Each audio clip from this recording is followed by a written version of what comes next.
¿Qué tal, gente? Bienvenidos a mi canal, soy Carolina Dardi y hoy vamos a hablar sobre la psicopatía comparándolo con lo que dice el PDM y el DSM. En primer lugar, el Manual de Psicodiagnósticos Dinámicos, el PDM, dice que en esta clasificación tenemos una preferencia por el término anterior psicopático sobre el más contemporáneo antisocial. Muchas personas con este trastorno de la personalidad no son evidentemente antisociales.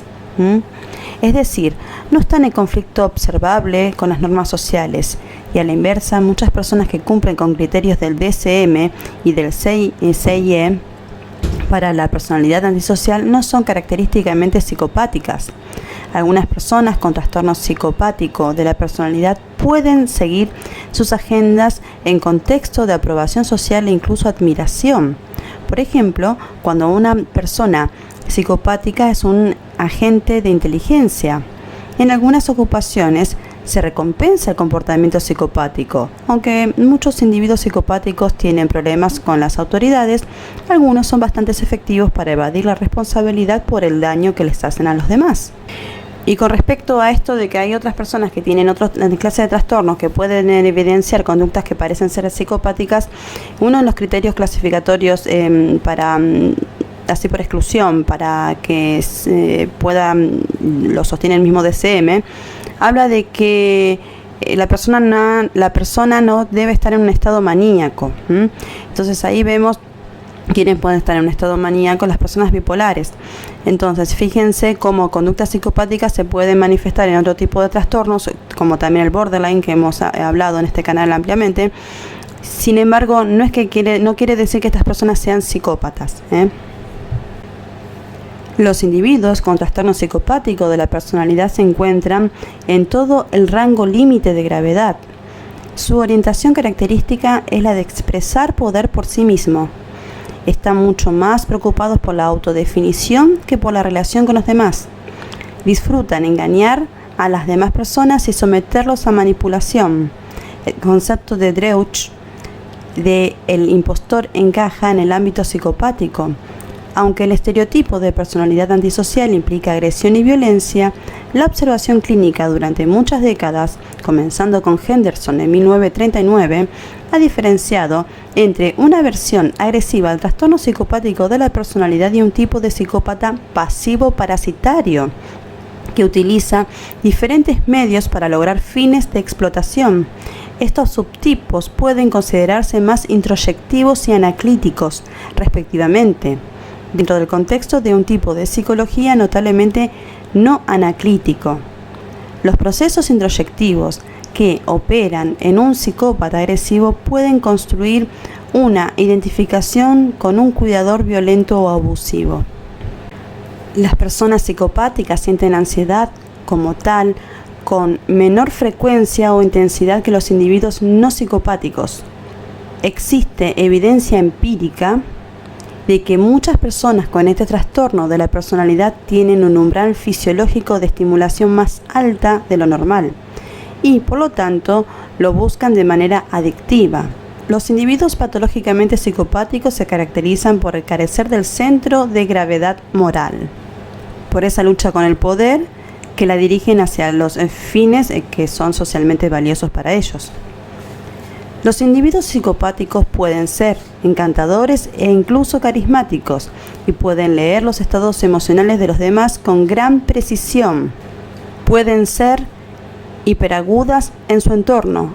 Su propia vida emocional, sin embargo, tiende a empobrecerse y su afecto, expresado a menudo, no es sincero y tiene la intención de manipular. Su conexión emocional con los demás es mínima.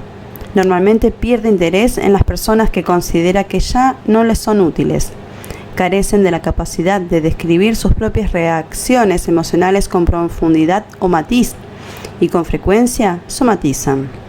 Su indiferencia hacia los sentimientos y necesidades de los demás, incluida su característica falta de remordimiento después de dañar a otras personas, probablemente refleja un grave trastorno del apego temprano.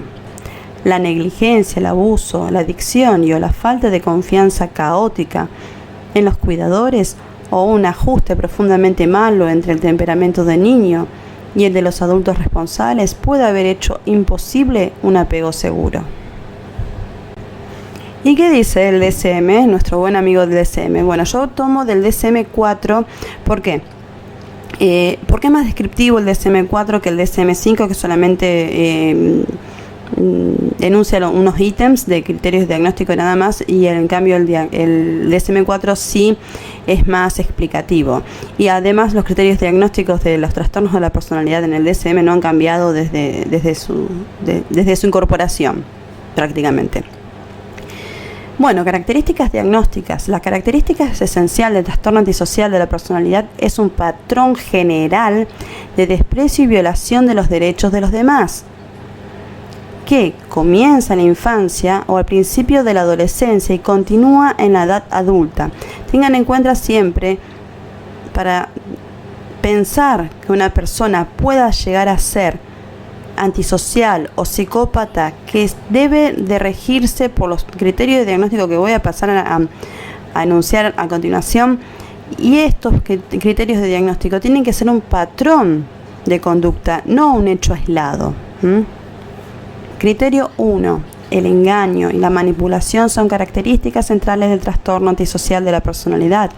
Pueden ser especialmente útil integrar la información obtenida en la evaluación clínica sistemática con la información recogida de fuentes colaterales, como familiares, parejas, amistades, compañeros de trabajo. Fíjense la importancia del entorno para poder diagnosticar. El mismo DSM habla de esto, y muchas veces no somos escuchados por los clínicos cuando llevamos a un familiar o compelemos judicialmente a un familiar o a una pareja hacia una cita con un psiquiatra. Criterio 1 del DSM. Es bueno saberlo si uno se sabe defender. Criterio B. Para que pueda establecer este diagnóstico, el sujeto debe tener al menos 18 años. Criterio C. Y tener historia de alguno de los síntomas de trastorno disocial antes de los 15 años. El trastorno disocial implica un patrón repetitivo y persistente de comportamiento en el que se violan los derechos básicos de los demás o las principales reglas o normas sociales apropiadas para la edad. Los comportamientos característicos específicos del trastorno disocial forman parte de una de las 4 categorías: agresión a la gente o a los animales, destrucción a la propiedad, fraudes o hurtos, violación grave de las normas. Es un patrón de conducta que trasciende la mera rebeldía adolescente.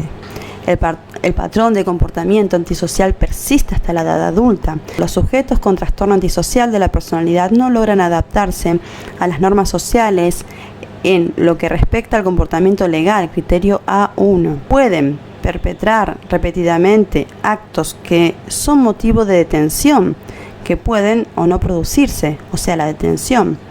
Y pueden tratarse de hechos como la destrucción de una propiedad, hostigar o robar a otros, o dedicarse a actividades ilegales. Las personas con este trastorno desprecian los deseos, derechos o los sentimientos de los demás. Cuando hablamos de derechos no hablamos solamente de los derechos legales, los que están en la ley escrita. Frecuentemente engañan y manipulan con tal de conseguir provecho o placer personales, por ejemplo, para obtener dinero, sexo o poder. Tengan en cuenta que a veces hay determinadas personalidades como estas. El psicópata se va a sentir satisfecho de quedarse con un plato, con un tupper, con una servilleta de otra persona. Es mínimo, o sea, lo que se puede llegar a robar a veces. Pero el placer que siente por creerse superior al otro. Y este es el criterio A2. Puede mentir repetidamente, utilizar un alias, estafar a otros o simular una enfermedad.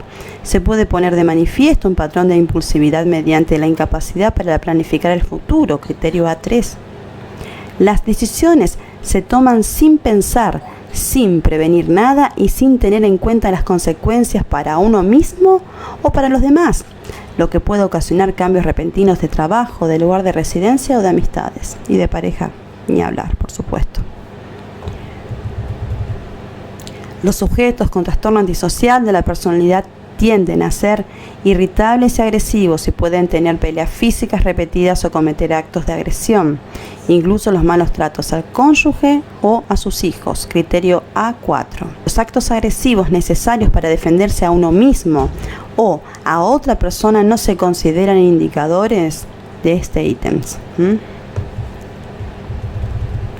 Estos individuos también muestran una despreocupación imprudente por su seguridad o por la seguridad de los demás, criterio A5. Esto puede demostrarse en su forma de conducir, repetidos excesos de velocidad, conducir en estado de intoxicación, accidentes múltiples. Pueden involucrarse en comportamientos sexuales o consumo de sustancias que tengan un alto riesgo de producir consecuencias perjudiciales. Pueden descuidar o abandonar el cuidado de un niño de forma que puede poner a ese niño en peligro. Los sujetos con trastorno antisocial de la personalidad también tienden a ser continua y extremadamente irresponsables, criterio A6. El comportamiento irresponsable en el trabajo puede indicarse por periodos significativos de desempleo, aún teniendo oportunidad de trabajar, o por el abandono de varios trabajos sin tener planes realistas de conseguir otro nuevo. También puede haber un patrón de absentismo no explicado por enfermedad del individuo o de un familiar.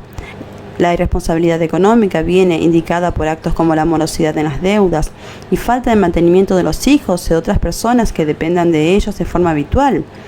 Los individuos con trastorno antisocial de la personalidad tienen pocos remordimientos por las consecuencias de sus actos, criterio A7. Pueden ser indiferentes o dar justificaciones superficiales por haber ofendido, maltratado o robado a alguien. Por ejemplo, la vida es dura, el que es perdedor es porque lo merece, o de todas formas lo que le ocurrió hubiese ocurrido. Estas personas pueden culpar a las víctimas por ser tontos, por ser débiles o por merecer su mala suerte. Pueden minimizar las consecuencias desagradables de sus actos o simplemente mostrar una completa indiferencia. En general, no dan ninguna compensación ni resarcen a nadie por su comportamiento. Pueden pensar que todo el mundo se esfuerza por servir al número uno y que uno no debe detenerse ante nada para evitar que le intimiden. El comportamiento antisocial no debe aparecer exclusivamente en el transcurso de una esquizofrenia o de un episodio maníaco, criterio D. Síntomas y trastornos asociados. Los sujetos con trastorno antisocial de la personalidad frecuentemente carecen de empatía y tienden a ser insensibles, cínicos y a menospreciar los sentimientos, derechos y penalidades de los demás, o sea, las consecuencias que le son aplicables a sus malas acciones. No solamente consecuencias legales, se refiere a las penalidades. Pueden tener un concepto de sí mismo engreído y arrogante, pensar que el trabajo normal no está a su altura, o no tener una preocupación realista por sus problemas actuales o futuros. Y pueden ser excesivamente tercos, autosuficientes o fanfarrones. Pueden mostrar labia y encanto superficial y ser muy volubles y de verbo fácil. Por ejemplo, utilizan términos técnicos o una jerga que pueden impresionar a alguien que no está familiarizado con el tema. Estos sujetos también pueden ser irresponsables y explotadores en sus relaciones sexuales. Pueden tener una historia de muchos acompañantes sexuales sin haber tenido nunca una relación monógama duradera. Pueden ser irresponsables como padres, como lo demuestra la malnutrición de un hijo, una enfermedad de un hijo a consecuencia de su falta de higiene mínima, el que la alimentación o el amparo de un hijo dependa de vecinos o familiares, el no procurar que alguna persona cuide del niño pequeño cuando el sujeto está fuera de casa, o el derroche reiterado del dinero que se requiere para las necesidades domésticas. Estos individuos pueden ser expulsados del ejército, pueden no ser autosuficientes, empobrecerse e incluso llegar a vivir en la calle, o pueden pasar muchos años en prisión. Los sujetos con trastorno antisocial de la personalidad tienen más posibilidades que la población en general de morir prematuramente por causas violentas, por ejemplo, suicidio, accidentes y homicidios. Estos individuos también pueden experimentar disforia, incluida quejas de tensión, incapacidad para tolerar el aburrimiento y estado de ánimo depresivo. Pueden presentar de forma asociada a trastornos de ansiedad, pero recuerden el PDM que dicen que difícilmente se van a encontrar con un trastorno de ansiedad en un psicópata, por esta desconexión emocional justamente. Trastornos depresivos, trastornos relacionados con sustancias, esto sí se encuentra mucho en ellos, trastornos de somatización, juego patológico y otros trastornos del control de impulsos. Los sujetos con trastorno antisocial de la personalidad también tienen frecuentemente rasgos de personalidad que cumplen con criterios para otros trastornos de la personalidad, en especial los trastornos límites, histriónico y narcisista. Las probabilidades de desarrollar un trastorno antisocial de la personalidad en la vida adulta aumenta si el sujeto presenta un trastorno temprano disocial antes de los 10 años y un trastorno por déficit de atención con hiperactividad asociado. El maltrato o el abandono en infancia, el comportamiento inestable o variable de los padres o la inconstancia de la disciplina por parte de los padres aumenta las probabilidades de que un trastorno disocial evolucione hasta un trastorno antisocial de la personalidad. Esto lo dice el DSM, el DSM-4 lo dice. El trastorno antisocial de la personalidad tiene un curso crónico, pero puede hacerse menos manifiestos o remitir a medida que el sujeto se va haciendo mayor, especialmente hacia la cuarta década de su vida. Si bien esta remisión suele ser más clara por lo que respecta a involucrarse en comportamientos delictivos, es probable que se produzca un descenso en el espectro completo del comportamiento antisociales y del consumo de sustancias. Es probable, no es que se va a curar, tampoco quiere decir que se cura a los 40 años, sino que disminuye algunas cuestiones. No sigue siendo un psicópata. Patrón familiar. El patrón, presten mucha atención a esto. El patrón familiar. El trastorno antisocial de la personalidad es más frecuente en los familiares de primer grado de quienes tienen el trastorno que en la población en general. El riesgo de los parientes biológicos de las mujeres con el trastorno tiende a ser superior al riesgo de los parientes biológicos de los varones con el trastorno. ¿Por qué esto? Porque por lo general somos las mujeres las que damos las primeras crianzas, somos el primer objeto de amor de nuestros hijos. Los parientes biológicos de las personas con este trastorno también tienen un mayor riesgo de presentar trastornos por somatización y trastornos relacionados con sustancias. En una familia que tienen un miembro con este trastorno antisocial de la personalidad, los varones suelen presentar más trastorno antisocial de la personalidad y trastornos relacionados con sustancias, en tanto que las mujeres presentan más a menudo trastornos de somatización. Sin embargo, en estas familias hay un aumento de prevalencia de otros trastornos, de todos estos trastornos, tanto en varones como en mujeres, en comparación con la población en general.